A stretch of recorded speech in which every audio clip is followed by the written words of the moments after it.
Hi hello. അപ്പോൾ കാര്യം എന്താണെന്ന് വെച്ചാൽ പറയാൻ എല്ലാവർക്കും എളുപ്പമാണ്. കൃഷി ചെയ്യണം, എല്ലാവരും വീട്ടിലേക്ക് ആവശ്യമുള്ള പച്ചക്കറികൾ ഉണ്ടാക്കണം എന്നൊക്കെ. ചിലപ്പോൾ കൃഷി ഭയങ്കര ഈസിയാണെന്ന് തോന്നുന്നു. പക്ഷേ മറ്റു ചിലപ്പോൾ അതിന് വരുന്ന മുളകിനെ സംബന്ധിച്ചിടത്തോളം ഒരിക്കലും തീരാത്ത അത്ര കീടാക്രമണം. പണ്ടൊക്കെ മുളക് നട്ടെങ്കിൽ എന്തെങ്കിലും ഒരു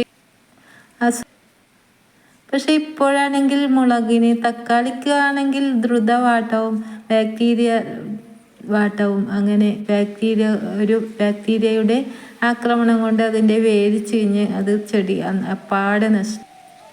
4-5 ചെടികളുണ്ടായിരുന്നു എനിക്ക് തക്കാളിയുടെ. അതൊക്കെ 2-3 ഇങ്ങനെ. അപ്പോൾ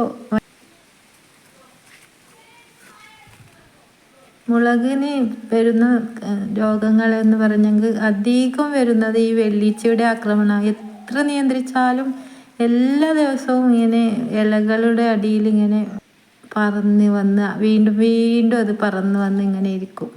അപ്പോൾ എല്ലാ ദിവസവും നിരീക്ഷിച്ചു കൊണ്ടേയിരിക്കണം നമ്മൾ.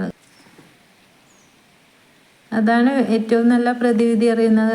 അതാണ് നല്ല മുളക് ഇങ്ങനെ കുരുടിപ്പൊന്നും ഇല്ലാതെ ഇങ്ങനെ ഉണ്ടാക്കിയെടുക്കാൻ വളരെ ശ്രമകരമായ ഒരു ജോലി തന്നെയാണ് ഈ ഒരു മുളക് തൈ സംബന്ധിച്ചിടത്തോളം. ഇങ്ങനെ ഉണ്ടാക്കിയെടുക്കണമെങ്കിൽ അതിനുള്ള എന്തെന്ന് പറയുക, അതിനുള്ള